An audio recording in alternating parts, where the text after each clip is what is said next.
पूरे देश में इस वक्त लाल डायरी चर्चा का विषय बनी हुई है। इस लाल डायरी के लिए कहा जा रहा है कि इसमें ऐसे राज है कि ये राज राजस्थान की सरकार को गिरा सकते हैं और ऑल ओवर इंडिया पूरी कांग्रेस को हिलाने की ताकत रखती है ये डायरी। सबसे बड़ी बात, इस डायरी के लिए दावा किया जा रहा था कि अशोक गहलोत चाहते थे कि इस डायरी को जला दिया जाए, लेकिन ये डायरी जली नहीं और इस डायरी में कुछ ऐसे चिट्ठे मौजूद हैं जिससे अशोक गहलोत की सरकार गिर सकती है। ये डायरी सीन में तब आई जब राजस्थान के झुंझुनू से उदयपुर वाटी के विधायक राजेंद्र सिंह गूढ़ा लाल डायरी लेकर विधानसभा में पहुंचे और उन्होंने स्पीकर सीपी जोशी के सामने हवा में इस लाल डायरी को लहराया। इसके बाद वहां पर मौजूद मेंबर्स ने ना सिर्फ गूढ़ा की पिटाई कर दी बल्कि उन्हें सदन से बाहर भी निकाल दिया और सदन को बर्खास्त कर दिया। गूढ़ा ने फिर से सदन में आने की कोशिश की, लेकिन मार्शल्स ने उन्हें रोक दिया और उन्हें बाहर ही रखा गया। कहा जा रहा है कि अब गूढ़ा को पार्टी से बर्खास्त कर दिया गया है, उन्हें अब सदन में आने ही नहीं दिया जाएगा। जहां एक तरफ कांग्रेस सरकार ने गूढ़ा को सदन से दूर रखने की हर कोशिश कर दी है, वहीं अब गूढ़ा के इस लाल डायरी कांड के बाद बीजेपी से उन्हें जबरदस्त सपोर्ट मिल रहा है और बीजेपी के मेंबर्स चाहते हैं कि गूढ़ा सदन में आए और बताए कि उस लाल डायरी में क्या है। सबसे पहले बात करते हैं राजेंद्र सिंह गूढ़ा की। एक टाइम पर अशोक गहलोत के वो बेहद करीबी हुआ करते थे।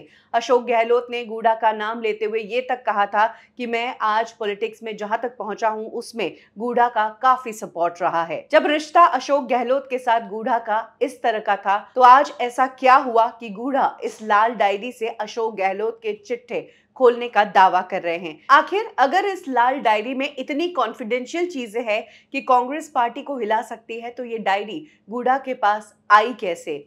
तो इसकी कहानी भी गूढ़ा ने मीडिया में बताई। उनका कहना था कि कुछ सालों पहले अशोक गहलोत के करीबी धर्मेंद्र राठौड़ के घर पर रेड पड़ी थी और वहां पर मैं भी पहुंचा था। तब मुझे अशोक गहलोत ने कहा था कि वो लाल डायरी वहां से उठाओ और उसे जला देना, उसे नष्ट कर देना। गूढ़ा ने यह भी दावा किया है कि अगर उस वक्त वो इस लाल डायरी को उस घर से नहीं निकालते तो आज अशोक गहलोत जेल में होते, क्योंकि इस लाल डायरी में पूरा हिसाब किताब लिखा है कि अशोक गहलोत ने अपनी पार्टी को बरकरार रखने के लिए किस विधायक को कितने पैसे देकर खरीदा है। उन्होंने कहा कि इस डायरी में अशोक गहलोत और उनकी सरकार सारे काले कारनामों का हिसाब है। विधायक को क्या क्या ऑफर दिया गया, कितना पैसा दिया गया, साथ ही क्रिकेट के जो इलेक्शंस थे उसमें कितनी खरीद फरोख्त की गई। इस लाल डायरी को लेकर ही गूढ़ा विधानसभा पहुंचे थे और स्पीकर सीपी जोशी से रिक्वेस्ट की थी कि उन्हें भी बोलने का वक्त दिया जाए, लेकिन सभा आगे बढ़ती गई और गूढ़ा को बोलने का वक्त ही नहीं दिया गया, जिसके बाद वो उठते हैं और स्पीकर के सामने जाते हैं